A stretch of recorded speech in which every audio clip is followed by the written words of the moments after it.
E aí, tudo bem com vocês? Aqui é o Hugo e hoje vamos estar em Nerd Modo, que o papo hoje é direto, cheio de detalhes e com spoilers. Vamos destrinchar Quarteto Fantástico, Primeiros Passos, o novo filme da Marvel que finalmente traz o quarteto para o MCU de forma oficial. Nerd Modo. Já vou avisando, se você ainda não assistiu e não quer spoilers, pausa o vídeo, salva ele, para depois correr lá assistir, porque agora vamos a fundo. O filme acontece na Terra 828, que tem como referência a data de aniversário de Jack Kirby, sendo que a linha principal da MCU é na Terra 626.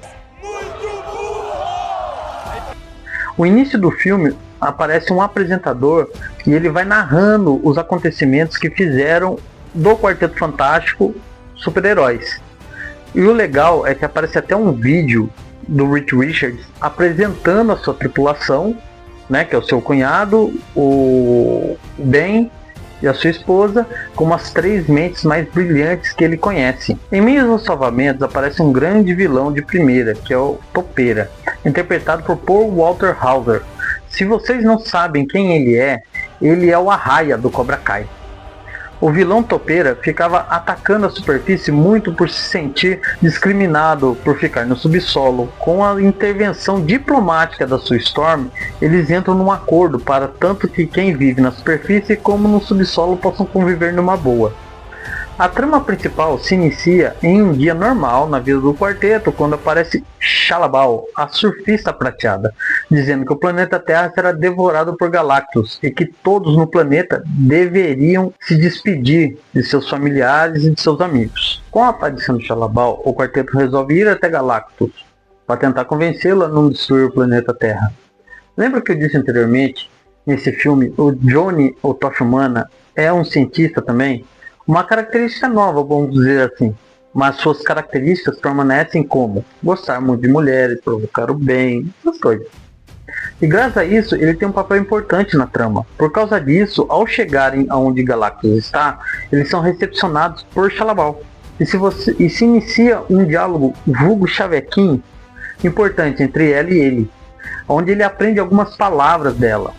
E mais pra frente, estudando mensagens que tinham sido recebidas e gravadas por Reed, ele descobre que ela era mãe e para salvar a filha e seu planeta, ela virou o Arauto de Galactus. Essas gravações que ele pegou e traduziu, ele descobre nas mensagens que eram mensagens de agradecimento pelo sacrifício que ela fez para salvar o planeta dela. E ao chegar perante o gigante Galactus, ele percebe que o bebê que Sue está esperando, ele tem um poder cósmico e que esse bebê poderia resolver o problema da fome dele e ainda substituí-lo no lugar dele. E aí ele faz a proposta: me deem o bebê, eu salvo a Terra. Simples assim. E lógico, eles são pais, não vão deixar isso acontecer. Eles dizem um nãozão grande na cara dele. E aí se inicia aquela perseguição de Shalla-Bal e o quarteto tentando fugir, juntamente que a Sue começa a entrar em trabalho de parto. Eles escapam, chegam na Terra e, lógico, todo o planeta lá esperando para saber se eles conseguiram resolver o problema ou não. Voltando na Terra, por mais que o Reed Richards seja consideradamente mais brilhante do MCU, ali ele foi Juninho, abrindo o jogo contando à população da Terra que ele queria o bebê para salvar a Terra e ele disse não. E lógico que por mais que a gente seja pai, concorde com a ideia dele, quem não é e quem não é nem da família, discorda. Então gerou uma discussão entre o mundo por causa da decisão deles. E quando ele foi questionado como é que eles vão resolver, ele diz que não sabe. Porém não demora muito para ele achar uma pequena solução. Ele, no meio do filme, ele faz um teste fazendo teletransporte com um ovo. Transferência de matéria de um ponto a outro. E nisso ele tem a ideia: vamos mudar a Terra de lugar. Então ele, numa conferência com o mundo todo, ele começa a falar que vai precisar de tal material, essas coisas, para que se construa uma versão gigantesca desse teletransporte e que em pontos localizados em todo o mundo ele possa mudar a Terra de lugar. Pois bem, quando eles conseguem terminar todas as torres e é a hora de colocar o plano em funcionamento, é quando tudo parece que vai dar certo, aparece a Surfista Prateada, destruindo as torres, uma a uma.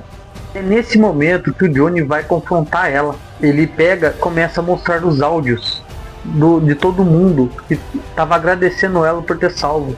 E explicando que a situação deles é a mesma. Que ela não poderia convencer o Galactus de desistir disso. E nisso ela sai para continuar destruindo os outros teletransportes. Com a destruição dos teletransportes, dos pontos, eles ficam desesperados tentando procurar alguma solução. E nisso eles veem que o Galactus vai atrás do filho dele. Aí eles bolam um plano. Eles colocam o bebê lá com um bercinho especial. O Galactus vai ver e vai atrás. Por quê? Vai jogar o Galactus dentro do teletransporte. O Johnny liga o teletransporte, tchau Galactus, e ele salva o neném. Mas o que acontece? Quando ele tá chegando, o Johnny faz a troca. Deixa o neném com o Herbie lá na torre e põe um outro berço vazio no local. Quando o Galactus vai olhar de novo, ele verifica que não tá lá e vai pra torre para buscar a criança. Ele consegue pegar o bebê. E aí, nesse ponto, a gente tem uma coisa que alguns vão falar que é lacração e tal. Eu enxerguei desse jeito. Sabe aquela história que a gente sempre ouvia quando a gente era criança, que a mãe, para defender a sua cria, ela ganha uma força inimaginável? Eu enxerguei assim. Então a Sue, com o poder dela, começa a empurrar o Galactus pro teletransporte. Lembre-se, ele tá com o neném dela na mão. O Reed começa a arrumar um jeito de chegar na mão dele para tentar pegar o neném. O Galactus, para evitar de ser empurrado, ele estava segurando os prédios. O Ben vem destruindo tudo. Os pilares que seguram os prédios, para que os prédios caiam e ele não tenha onde segurar. E o Johnny já voa para acionar o teletransporte. Vamos lembrar que o Galactus é enorme, ele é gigantesco, ele é maior que muitos prédios dali. E ela está empurrando com a força dela. Ela vai empurrando. Quando ela consegue empurrar ele ao ponto que o Johnny consegue ligar a máquina, o Reed pega o bebê, né, porque ele está se debatendo para tentar escapar do teletransporte, e ele começa a ser engolido. Nisso, a Sue cai, meio que morta já. Nisso, o Galactus começa a escapar. O Johnny, sem pensar duas vezes, ele só fala pro Reed. Fala pro menino que o tio dele ama ele muito. E foi pro sacrifício. Na hora que ele tava indo para poder empurrar e ir junto com o Galactus pro teletransporte, a Shalla-Bal aparece. Aquele discurso que ele fez, toda a amostragem mexeu com a cabeça dela. Então ela golpeia o Johnny para tirar ele do caminho, e ela vai e empurra o Galactus num alto sacrifício ali para levar ele pro teletransporte. Os dois são teletransportados. Nisso, o quarteto se junta no corpo da Sue, que está deitada no chão morta. Ele até tenta fazer as manobras de ressuscitação, mas eles veem que é em vão. O neném fica desesperado querendo ir pro colo da mãe. O Reed ainda coloca ele em cima do peito dela. Quando ele coloca a mãozinha no peito dela, ele começa a usar o poderzinho dele, o poder cósmico dele, e ele revive a mãe. Entendeu? É bem assim, mostra o quanto ele é poderoso, o quanto esse poder cósmico dele é forte. Ele ressuscita pessoas. E aí agora nós vamos para a cena pós-crédito, as duas.